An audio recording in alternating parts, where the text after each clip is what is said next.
God, don't make your relationship, your fellowship with Christ a routine. Don't make your fellowship, your relationship with Christ a tradition or a religious activity. It has to be in expectation. If you are coming, you know why you are coming. If you are coming, you know why you are coming. This is why you drive so long. This is why you are taking time from home. This is why you have requested the Sundays that you will be off. So when you are coming, you come in expectation. Because every time that the Lord comes to his people, he said, what do you need? So if you don't know what your needs are when you come, you might not have answers to these questions. Even though your heavenly Father knows what your needs are, he said still, you have to ask him. So you are coming to ask because you have something in expectation. Very, very important. They are subject to spiritual principles. Someone asked this morning in Sunday school. He said, since God had created us, everyone and each one of us, and brought us here in this world, and had predestinated us, why do we have to continue praying and fasting and all, so that the will of God come to pass in our lives? God knows us. He knows what he has planned us to come and do. Why he just don't let things happen the way that he wants them to happen, and then all these prayer nights and praying and praying and praying and praying and fasting and all that? Why all these struggles before we get something from the Lord? And my answer was that, Matthew 7:7, he said you should ask and you'll receive. You have to knock and it shall also be what? Be open. You seek and you will find. These are not just words that Christ was saying. They are kingdom principles. Kingdom principles.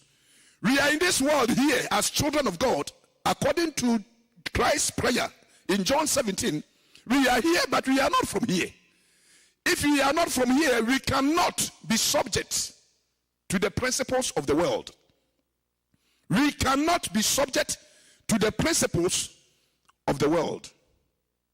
We are subject to heavenly principles. So how heaven operates, that's how we're supposed to operate here. And the Lord tells you that when you are in need of anything from heaven, as far as you are here in this world, you have to ask. It is not automatic. Your heavenly Father knows what your needs are. Still, you have to ask. So the asking part of our lives in the relationship to our fellowship with God is very important.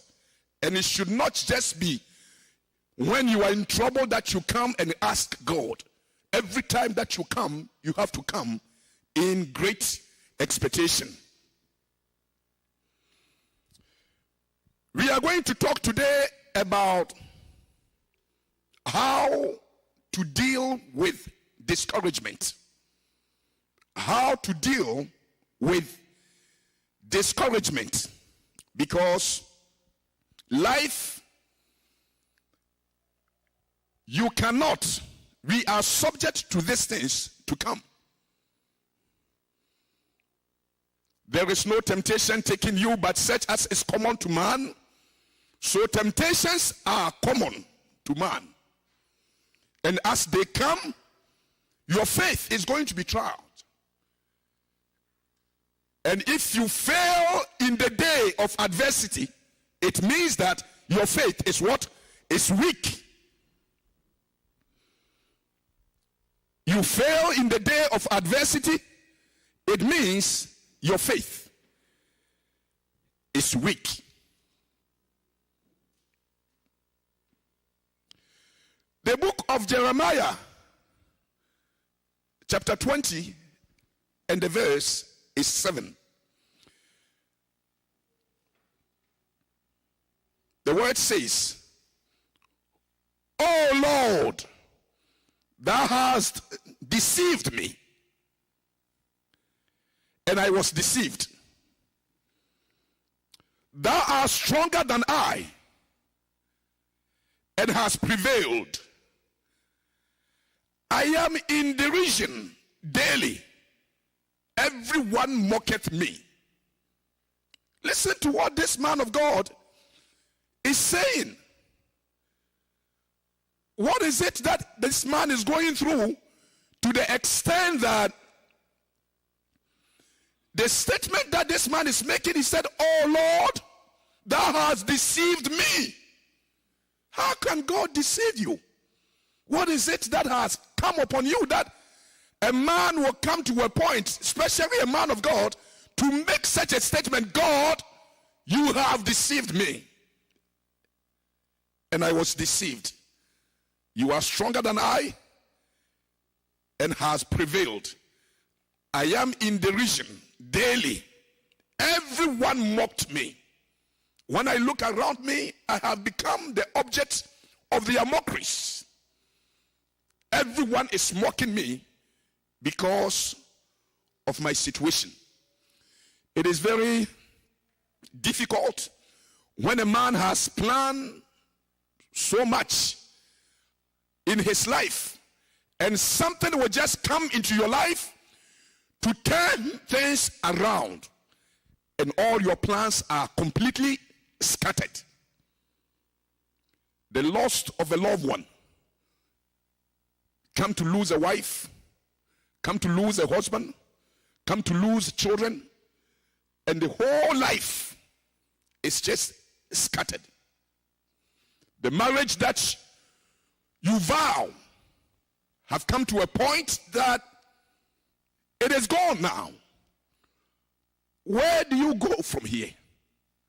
Where do you start? How do you start? In the midst of all this, how do you put yourself together? This is what we are talking about today. How to deal with discouragement. Event comes in a man's life. A man that is born of a woman, his life is full of trouble. How you handle the troubles, how you handle difficult times, how you handle a time of adversity, this is what we are talking about here.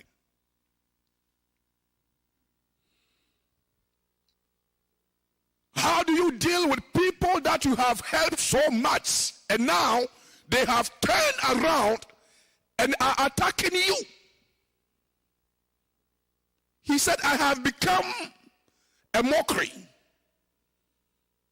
They mock me."